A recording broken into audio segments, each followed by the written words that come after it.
जय जितेंद्र, जय भोलेनाथ दोस्तों। 6:37 PM, 10th मई, 6:37 PM, 16 मई 2020, 16 मई 2020, 6:37 शाम की। और आज मैं ये चौथा वीडियो है, और ये तो आपका फेवरेट है, मुझे मालूम है। लेकिन आज इसमें मैं अपने चेहरे के साथ नहीं आऊँगा, बल्कि कल आऊँगा, क्योंकि मेरा कैमरा जो है एक्सटर्नल कैम, क्योंकि ये वाला जो इस लैपटॉप का कैमरा है वो इतना बढ़िया नहीं है। जो इनबिल्ट है इसका वेब कैम वो इतना बढ़िया नहीं, तो उसमें पिक्चर इतनी क्लियर नहीं आएगी, क्योंकि आपको पता ही ये लैपटॉप क्या है। लेकिन मेरे लिए लैपटॉप बहुत कुछ है। तो जो एक्सटर्नल कैमरा है उसका वायर थोड़ा सा गड़बड़ हो रहा है, फिट नहीं हो रहा है। तो मैं रात को उसको ठीक करूँगा खुद से, क्योंकि अभी कोई मैकेनिक भी नहीं मिलेगा, आज लॉकडाउन है यहाँ पे। तो मैं कल ज़रूर दिल से आपके सामने एक और वीडियो लेके आऊँगा, और हो सकता है कल कुछ और आपको ऐसी चीज़ बता दूँ कि मार्केट आगे तेज़ है या मंदा है, वो भी कुछ और मालूम चल जाए मुझे रात को। तो अभी ये टॉपिक है पीजे दिल से, स्टॉक मार्केट के ट्रेडर्स का गम। स्टॉक मार्केट के ट्रेडर्स का गम न वह बता सकता है, न वह न छुपा सकता है। लालच और हार नहीं स्वीकार करने की जिद उसे ले डूबती है। ये मैं टॉपिक क्यों सिलेक्ट किया, क्योंकि मुझे अंदरूनी बातें मालूम रहती है। जो एक ट्रेडर जिस तकलीफ़ से गुजरता है, वो एक एक ट्रेडर ही समझ सकता है, क्योंकि मैं इस तकलीफ़ से लाइफ में गुजर चुका हूँ। और ये ट्रेडिंग का नुकसान जब होता है, बड़ा नुकसान होता है, और इंसान अपनी जिद में लगा हुआ रहता है कि नहीं, मैं हार नहीं मानूंगा, हार नहीं स्वीकार करूंगा, मैं और लूँगा, और अब तो ऊपर आएगा या अब तो नीचे आएगा। इस भरोसे में वो पूरी अपनी रकम खो देता है। फिर कहीं जाके जब उसका दिमाग ठंडा होता है, तब उसको रियलाइज़ होता है कि दोस्तों, मैंने क्या गलती कर दी, मेरी पूरी मेहनत की रकम, मेरी जमा पूंजी पूरी मैंने खो दी। अब मैं इस काबिल भी नहीं हूँ कि अपने घर वालों को रोटी खिला सकूँ। ऐसे भी हालात ये स्टॉक मार्केट के ट्रेडर्स के होते हैं, जो कि कुछ लोग बता देते हैं, कुछ लोग बता नहीं पाते हैं। क्योंकि ये मार्केट में, मैं आज भी फिर से बोल रहा हूँ आपको, कि जो ट्रेडर्स है उस कम्युनिटी में, ट्रेडर्स कम्युनिटी में, मैं इन्वेस्टर की बात नहीं कर रहा हूँ, ट्रेडर्स कम्युनिटी में आज की डेट में भी आप 97% are loser, only 2 to 3% are winner by doing trading.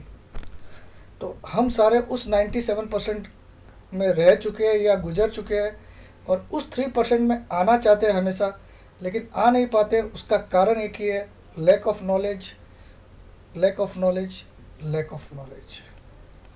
क्योंकि विदाउट नॉलेज हम मार्केट में घुसते हैं, और हमको लगता है ये खेल बहुत आसान है दोस्त, कि इसमें बस खरीद लो, ऊपर भाव जाएगा बेच दूंगा। क्योंकि ये एक लग्जरियस बिजनेस है। सबसे बड़ी इसमें इंसान लालच में क्यों आ जाता है कि इस बिजनेस में आपको कोई चीज़ की डिलीवरी कहीं ले जा के देनी नहीं है। अगर आप शॉपकीपर हो या फिर आप ऑनलाइन बिजनेस भी करते हो, तो आपको एक सामान बेचना है तो उसको वहाँ पहुँचाना भी रहता है। या अगर आप शॉपकीपर हो, दुकान में आपको सामान, तो आपको उसको तोलना है, उसको एक पैकेट में डाल के फिर कस्टमर को देना, फिर उसके भाव बताने हैं, फिर रुपये लेना है। तो कहीं ना कहीं आप हर काम में मेहनत लगती है, लेकिन इस काम में मेहनत नहीं लगती, इसमें दिमागी कसरत रहती है। और ये काम सबको इजी लगता है, कि सोचता है कहीं पे भी बैठ गया, लैपटॉप या मोबाइल पे भी आजकल तो ट्रेडिंग प्लेटफॉर्म है, तो बिल्कुल आसान लगता है। और इसके चक्कर में वो खिंचा हुआ चला आता कि थोड़े और पैसे बना लूँ, मैं ये काम तो कर रहा हूँ, साइड में ये काम भी कर लूँ। ये इस ट्रेड की बिल्कुल हकीकत है। और मैं तो इस लाइन में तब घुस गया जब ये लैपटॉप भी नहीं आए थे, मतलब ये कंप्यूटराइज सिस्टम भी नहीं आया था। आपको पता है, निफ्टी जो इंट्रोड्यूस हुआ था वो 1995 में हुआ था, ठीक है, 1995 या 1996 में। उसके पहले निफ्टी भी नहीं हुआ करता था, 96 या 95, 95 में हुआ होगा। 96 में उसने बॉटम बनाया था, इतना मुझे मालूम है। एक बॉटम बनाया, उसका 2008 में एक बॉटम बनाया, और अब 2020, जो 12 साल की साइकिल की मैं बात करता हूँ। और उसके पहले सिर्फ सेंसेक्स हुआ करता था, बीएससी का। तो मैं तब से हूँ, तब मैं ट्रेडिंग, तब बदला सिस्टम भी होता था, एक एक हफ्ते की क्लियरिंग होती थी। आप एक हफ्ते रखो, फिर अगर अगले हफ्ते रखना तो बदला दे दो, ऐसे भी सिस्टम थे। बोर्ड पे रेट लिखी जाती थी, 7-8% भी ब्रोकरेज लेता था ब्रोकर, सब ब्रोकर भी।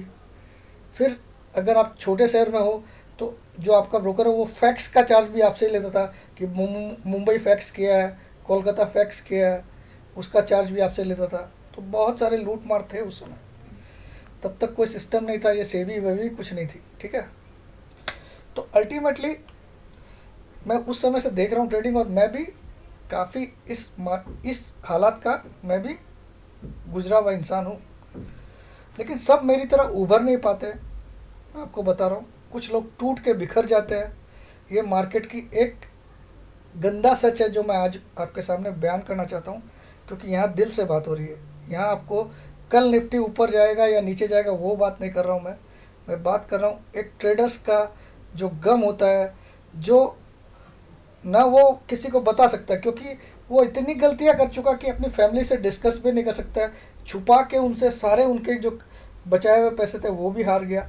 अब उनको भी नहीं बता सकता है, और न ही अपने बच्चों को मुंह दिखा सकता है, और ना ही उस गम को छुपाया जाता है, क्योंकि छुपा सकता है क्योंकि कहीं ना कहीं उसको पैसों की दरकार भी पड़ेगी। तो दोस्तों के साथ सामने रोना रोता है, किसी रिलेटिव के सामने झुकना पड़ता है उसको, जो उसको कतई बर्दाश्त नहीं था वो काम करने पड़ते हैं। उसको नौकरी पे भी आना पड़ता है, शायद 10,000 की नौकरी भी ज्वाइन कर लेना पड़ता है, 20,000 की भी कर लेना पड़ता है, किसी का सहारा लेना पड़ता है जो उसको कतई बर्दाश्त नहीं था वो भी करना पड़ता है। और इसका एक ही मुख्य कारण है, एक तो लालच, और दूसरा अपनी हार नहीं स्वीकार करना। आदमी हारता क्यों है? सपोज़ आपने 100 रुपये में कोई चीज़ ली, अगर उसका भाव 90 आ गया तो कहीं ना कहीं आपको ये तो पता चल ही जाता है अपने दिमाग में कि मैं गलत गाड़ी में बैठ गया हूँ। लेकिन आपका जो ईगो कि भैया मेरी गाड़ी जो मैंने सिलेक्ट की वो रॉन्ग हो ही नहीं सकती, तो चल एक बार 90 में और लेते हैं, 200 शेयर और ले। जब वो 80 आता है तो आपको लगता है अब क्या गिरेगा, अब तो एक काम कर 500 ले। और जब वो 60 आ जाता है या 65 आ जाता है तो आपकी अंदरूनी डर आपके अंदर सताने लगता है, और डर के कारण कि और पैसे नहीं आप उसको बेच डालते हो। और कहीं ना कहीं वही बॉटम बनना होता है जहाँ एक्सट्रीम एक एरो जो होता है, अब तीर कमान के बारे में जानते हो? तीर कमान, तीर को जब आगे भेजना हो हमको तो उसको बहुत ज़ोर से खींचा जाता है, जितना ज़ोर से खींचोगे उतना आगे जाएगा। तो स्टॉक मार्केट में भी जो ये ऑपरेटर्स होते हैं वो स्टॉक को इस कदर गिराते हैं कि उनको पता है इस लेवल को वो रेजिस्ट नहीं कर पाएगा कोई भी ट्रेडर, यहाँ पे वो निकलेगा ही, अपना लॉस बुक करेगा, और उधर से ही वो मार्केट को टानते हैं, ठीक है। ये मैंने आने वाले टाइम में सीखा, लेकिन उसके पहले मैंने भी इतनी गलतियाँ की। आज मैं एक हकीकत बताता हूँ कि मैं बहुत बहुत बड़े परिवार को बिलोंग करता था, अच्छे खासे परिवार को, और बहुत अच्छे पैसे से मैंने ज़िंदगी शुरुआत की थी मेरी। बस एक तकलीफ़ थी, मेरे फादर 1996 में गुजर गए, तब मेरी उम्र सिर्फ 23 साल थी। वहाँ से मुझे लगा ये ट्रेडिंग ही बेस्ट धंधा है, तो मैं उसी में घुस गया और अपने सारे पैसे इसी में डुबा दिए। बहुत बार कमाया, बहुत बार खोया। तो इससे मुझे सीख मिली कि भैया इसको बिना जाने तुम मत करो। और जब पूरा सब कुछ हार चुका था तब अकल आई कि यार अब तो अपने पास गंवाने को भी कुछ नहीं है, तो कुछ तो करना पड़ेगा। तब तक हार, तो मुझे लगा कि इसी में मैं घुसूंगा, क्योंकि गीता का एक पाठ मुझे याद आया कि जहाँ खोया है वहीं पाएगा, जहाँ खोया तूने वहीं पाएगा, बस अपना रास्ता बदल ले, मतलब अपना तरीका बदल ले। हमारा तरीका क्या था, हम बस ले लिए, अब उसको लेते ही जा रहे हैं। उसको बेचने से भी कभी कभी आपको फ़ायदा हो जाएगा, या उसका लॉस बुक कर लेने से भी फ़ायदा हो जाएगा आपको, ये कभी हमने सोचा नहीं। हमारा लॉस क्यों बढ़ता है? हम 60 रुपये में किसी कॉल ऑप्शन को लिए तो 50 आया तो हम उसको फिर एवरेज ही कर रहे हैं, 40 आया तो फिर एवरेज कर रहे हैं, और जब जीरो होता है एक्सपायरी के दिन तब हम उसको छोड़ देते हैं, अब हो गया ख़त्म पैसा। जब 60 की चीज़ आपकी 40 आ गई तो समझ जा तेरी गाड़ी गलत है भैया, निकल जा, ये 40 तो बचे रहेंगे, कुछ और ट्रेड ले ले, क्योंकि ये मार्केट में भरपूर ऑप्शंस है आपके पास टू स्विच योर ट्रेड्स। तो अगला ट्रेड क्या पता 40 से आपको 80 बना दे, लेकिन हम उसी को पकड़ के वहीं जिद में रहते हैं। वही एक कारण है मुख्य। दूसरा, अगर हमने इंट्राडे का ट्रेड लिया है, इंट्राडे का, उसको हम पोजिशनल कैसे बना लेते हैं भाई? 3:30 बजे के आसपास जब दिखता है 3 रुपये हमारा स्टॉक प्राइस की घटी हुई है तो हम उसको पोजिशनल कर लेते हैं। मैं बोलता हूँ 3 रुपया घाटे में बुक कर लो। मैंने मैंने ये एक्सपीरियंस क्यों बांट रहा हूँ, ये डब्बा ट्रेडिंग आप लोगों ने सुना होगा, ये गुजरात, मुंबई, इंडिया में कई जगह होती है। वहाँ जितने भी लोग ट्रेडिंग करते हैं उसमें सोमवार से शनिवार का कुछ हिसाब होता है। वहाँ सब क्यों हारते हैं? क्योंकि वो अनाप शनाप उनको लिमिट मिलती है, वो माल लेते जाते हैं, और शुक्रवार को वो भाई साहब बोलता है या तो माल काट या कल हिसाब का पैसा देना, ठीक है। तो उसको क्या लगता है कि यार पैसा तो है नहीं, अपने माल तो ज़्यादा ले लिया, तो वो काट देगा अपना माल। वो लॉस बुक होता है, उसको बर्दाश्त नहीं, देने को नहीं, इधर उधर से करके देता है। लेकिन अगर उसी पोजीशन को वो ट्रेडिंग में नहीं रखा होता, शाम को अपने लॉस बुक कर लिया होता और अगले दिन फिर फ्रेश सौदा किया होता, तो उसका लॉस कभी भी इतना नहीं होगा। मैंने इसको बहुत बड़ी रिसर्च की है डब्बे वालों से भी कि आपके यहाँ कोई जीत के जाता है क्या? तो उन्होंने बोला कि भाई वही इंसान हमारे यहाँ जीत के जाता है जो रोज़ की रोज़ पोजीशन को काट के जाता है, चाहे वो पोजीशन उसकी प्रॉफिट में हो चाहे लॉस में हो। And let me tell you, dabba trading is a illegal trade, okay, let me confirm you all, so don't go for that. सबसे बढ़िया तरीका, जितना कम लेवरेज में आप काम करोगे, अगर आपके पास, इसीलिए जो एनएससी 1.5 लाख रुपए या 1 लाख रुपए एक लॉट का लेती है वो बिल्कुल सही है, और उसमें भी आपको उसकी कीमत समझनी चाहिए कि जहाँ आपका 7,500 या 8,000 का नुकसान हो रहा है, आपको निकल जाना चाहिए, कितना भी आपको लगे कि हो जाएगा। तो इस तरह की सीख अगर आप ले लो, क्योंकि एक्सपीरियंस हमारे पास है, क्योंकि हमने खो के सीखा है। मैं चाहता हूँ कि आप बिना खोए सीखो और ज़िंदगी में लॉन्ग टर्म लास्ट करो इस मार्केट में, और अच्छे पैसे बना के निकलो। मेरा एक ही उद्देश्य है। जितने भी लोग मुझे फॉलो कर रहे हैं या मेरा चैनल देख रहे हैं, उनके घर में 2 पैसा जरूर आए मेरा चैनल देखने की वजह से, और वो बस मुझे दुआ में याद करें। और ये लॉकडाउन का पीरियड है, मुझे पता है सबके धंधे काम बंद है, और उनके घर में अगर इस चैनल को देखने से अगर 2 पैसे आएंगे तो मुझसे ज़्यादा खुश कोई नहीं होगा, क्योंकि मैं उस तकलीफ़ को झेला हूँ मेरे भाई, उस तकलीफ़ को मैं झेला हूँ। रात को मुझे नींद नहीं आती थी, सुबह उठ के वाइफ को पूछता था कि कोई सामान है जो बेच सकते हैं हम लोग। मैंने अपनी वाइफ के सारे गहने भी बेचे हैं। ये बात बोलते हुए मुझे शर्म नहीं आ रही, क्योंकि मुझे पता है कि मैं आज बहुत ऊपर आ गया उस लेवल से, लेकिन सब के सब नहीं आ सकते, मैं आज बोल रहा हूँ। तो सबसे पहले अपने अंदर एक डर और एक खौफ पैदा कर लो पहले, कि ये मैं हार, ट्रेड करने के साथ साथ एक डर पैदा कर लो कि शाम को मैं इतनी हार पे ज़रूर बुक कर लूँगा लॉस। अगर उस पॉलिसी पे आप जाओगे तो ये मेरा यूट्यूब पे वादा है, 1 साल बाद अपना रिजल्ट देखना, आप अल्टीमेटली गेनर बन के निकलोगे। अल्टीमेटली अगर शाम को पोजीशन लॉस में तो भी काट के जाओ, अगर प्रॉफिट में है तो भी काट के जाओ, बस इंट्राडे को इंट्राडे ही समझो। फिर अगर आपकी हार होती है 1 साल बाद मुझे बताना, और मेरा चैनल साथ में देखते रहना। अगर आपकी हार होती है तो आप मुझे मेरे व्हाट्सएप में 100 गाली लिखना, और भगवान की कसम मैं आपको रिप्लाई में एक भी गाली नहीं दूंगा, ठीक है। 1 साल मेरी बताए इस रास्ते को अपना लीजिए। सुबह आपने जो भी ट्रेड लिया, आप ज़्यादातर ट्रेड इंट्राडे सोच के ही लेते हो, तो शाम को उसको काट दीजिए, भले ही लॉस हो चाहे प्रॉफिट हो, 3:30 के पहले उसको काट दीजिए। कल फिर से एकदम खाली माइंड से आइए, पूरी स्टोरी सुन के आइए, यूट्यूब की, डाउ जोन्स की, CNBC आवाज़ की, जी बिज़नेस की, सब की सुन के आइए, फ्रेश माइंड से, खाली पोजीशन से काम करिए। आप इस तरीक़ों को अपना के देख लीजिए 1 साल, और अगर आपका रिजल्ट माइनस में आया इसके बावजूद, तो मैं जिम्मेदार हूँ आपकी गाली सुनने का। गाली मुझे दे सकते हो, क्योंकि मैं इसको आजमा के देख लिया हूँ कि पोजीशन अगर आप रोज़ काट के जाओगे, भले ही प्रॉफिट हो चाहे लॉस हो, तो आप अल्टीमेटली गेनर बन के ही निकलोगे, और उस 3% में आप शामिल होने की रेस में सबसे आगे आ जाओगे, जो 97% है, और 3% जो मैंने बताया।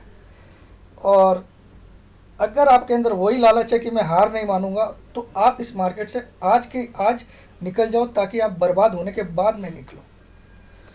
तो जो हो चुके हैं उनके लिए एक ही सलाह है कि अब कोशिश करिए कि कोई ऐसा काम करे जिससे हम आगे बढ़ सके, तो सीखने की भी कोशिश करिए, क्योंकि कोई भी आप काम करते हो, कोई भी काम ज़िंदगी में, उसको जाने बिना नहीं कर पाते हो यार। अगर एक साइकिल का मैकेनिक भी है तो उसको पता रहता है कि इस जगह ऐसे टायर का पंचर बनाया जाता है, ऐसे इसकी चेन ठीक करी जाती है, ऐसे चेन में ऑयल डाला जाता है। अगर एक मोटर बाइक का रिपेयरिंग करता है तो उसको भी उसके तरीका जानना पड़ता है, तभी वो रिपेयरिंग कर पाता है। तो हर काम के लिए आपकी नॉलेज होनी पड़ती है। स्टॉक मार्केट ऐसा है कि यहाँ बिना नॉलेज से सब आ जाते हैं, सबको लगता है बस एक ट्रेडिंग अकाउंट और एक डीमेट अकाउंट जो खुलना बिल्कुल आसान है, एक दिन में खुल जाता है और आपको बटन दबा के बाई करना और सेल करना। लेकिन ये इतना आसान नहीं है, ये एक तरह का ट्रैप है आपके पैसों को आपसे छीनने का। आप ये समझ लो, मैं एक शॉर्ट में एक बात बोलूँ तो आज आपको समझ में आ जानी चाहिए। Earning bye doing trading, earning bye doing trading is just like snatching a flash. Earning by doing trading is just like snatching a flash from lion's mouth.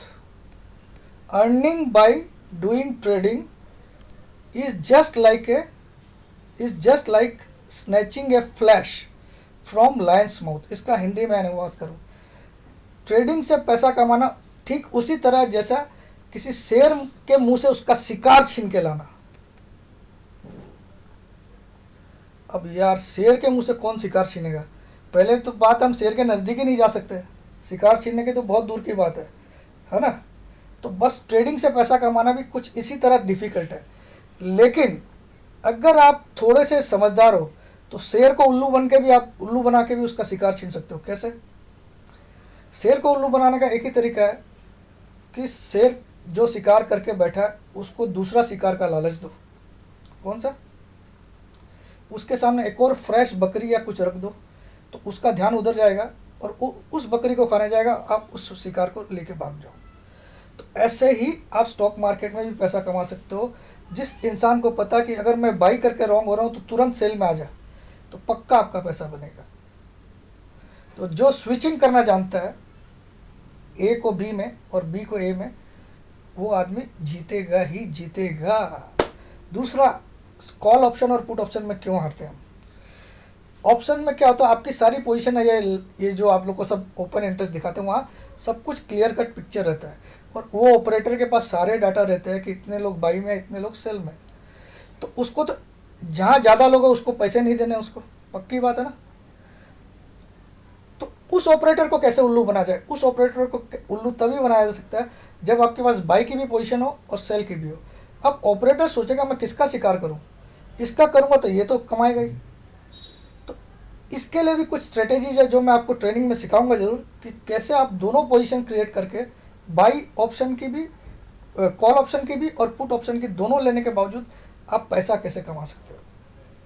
आपको ज़्यादातर लोग ये सिखाएंगे हेजिंग, कि भैया ये फ्यूचर में बाई कर ले और पुट ऑप्शन ले ले, इसको भी हेजिंग बोलते हैं। लेकिन मैं बोलता हूँ जहाँ मैं उसी में बिलीव करता हूँ जहाँ रिस्क लिमिटेड हो और प्रॉफिट अनलिमिटेड हो। तो वो एक ही चीज़ है, buying a call option whether it is a put option और whether it is a call option. और उसमें भी अगर आप थोड़ी सी रिसर्च करो तो दोनों चीज़ को अगर आप बाई करोगे तो आपको नुकसान, वो शेयर कितना भी बड़ा शिकारी हो आपका शिकार नहीं कर पाएगा। और उसमें एक आध दो बार आपका शिकार भी कर लिया तो साल के अंत में आप बहुत पैसे बना के निकलोगे। और आज एक बहुत ही मेरे खिलाफ तो काफ़ी वीडियो बनते हैं, आप लोगों को पता ही है, कई लोगों ने बनाए हैं। कई लोगों के तो व्यूज़ ही उसके भरोसे आने लग गए कि मेरा नाम यूज़ किया तो उनका व्यूज़ आने लग गए। तो इस नाम में कुछ चमत्कार है भगवान की कृपा से। तो आज एक भाई ने वीडियो भेजा मुझे व्हाट्सएप पे लिंक, मैंने उसको सारे वीडियोज़ में डाल भी दिया और दिल से खुशी हुई कि किसी ने मेरी तारीफ़ भी की। तो चलिए वो वीडियो की लिंक मैं आपको दिखाता हूँ। फिर मैंने ऑलरेडी ये जो आज के 4-5 वीडियो डाले उनमें अभी एडिट करके उसको लिंक को डाल दिया, आप लोग उनमें भी देख सकते हो। ये इस भाई ने बनाया, इसने मुझे अपना व्हाट्सएप से मुझे लिंक भेज, क्योंकि इसके पास मेरा व्हाट्सएप नंबर भी है और मैंने 2 दिन पहले मेरा नाम प्रमोद कुमार बाकलीवाल वगैरह सब बताया, इसने सब देखा। और आज मेरी इससे बातचीत भी हुई उसके बाद जब इसने लिंक भेजा, तो मैंने बोला दिल से धन्यवाद भाई, जो भी हो तुम, मेरी दुआ आपको हमेशा लगेगी। आपको कभी भी मेरी ज़रूरत होगी तो मैं इस भाई के साथ हमेशा हूँ। जिस दिन भी इसको कोई तकलीफ़ होगी और मुझे याद करेगा, ये किसी स्टॉक में फंसेगा तो इसको मैं ज़रूर फ्री ऑफ कॉस्ट हेल्प करूँगा। तो इसका वीडियो है, थोड़ा सा मैं एक झलक दिखा देता हूँ आपको, बाकी तो मैं इसमें लिंक डाल दूँगा। और इसको मैं दिल से धन्यवाद कि कोई मेरी तारीफ़ में भी बनाता है यार। एक जन और बनाया था बहुत पहले, राम कुमार ने, जो बाद में मेरा दोस्त भी बन गया। नमस्ते, my name is Sandeep Pandey और ये पहली बार मैं कुछ वीडियो बना रहा हूँ। देखिए बहुत अच्छा है ये लड़का, जो भी है बहुत अच्छी पोस्ट कौन सी बैंक से है, बहुत बड़ी पोस्ट में। आज बात करके भी इनसे बहुत अच्छा लगा, बहुत ही नॉलेजेबल पर्सन है। मुझे ऐसे लोग बहुत कम मिलते हैं जिसकी नॉलेज से मैं भी प्रभावित हूँ। तो इनकी नॉलेज भी बहुत भयंकर है, इनके पास भयंकर नॉलेज है। मैंने इनसे 20 से 25 मिनट बात की आज, और इनका दिल से धन्यवाद भी किया। तो बस यही है, यहाँ पे मैं वीडियो एंड करता हूँ। इन सारे वीडियोज़ में मैंने इस लिंक को वापस अभी एडिट करके डाला है, ये 5 वीडियोज़ में, और इसमें भी डालूँगा। तो जय जिनेंद्र, जय भोलेनाथ, जय हिंद। मेरे खिलाफ बुरे तो बहुत हुए, कोई अच्छा भी बोलता है, इसका मतलब कुछ तो अच्छा ही है यार इस भाई में। बस लाइक करिए, सब्सक्राइब करिए चैनल को, और दोस्तों में शेयर करिए। Love you all. कल आऊँगा विथ फेस, दिल से, और कल एक कोई धमाकेदार स्ट्रेटेजी या कुछ लेके आऊँगा जिससे कुछ ना कुछ आपको फ़ायदा हो। तो रात भर उस पर कोई रिसर्च करूँगा कि ऐसी कोई स्ट्रेटेजी निकाल दूँ जो सबसे पहले मैं यूट्यूब में ही डालूँ, ना कि अपनी ट्रेनिंग में। तो आज रात को मेरी कोशिश रहेगी, अगर मैं सफल हुआ तो कल वो स्ट्रेटेजी डालूँगा। जय जिनेंद्र, जय भोलेनाथ, जय हिंद।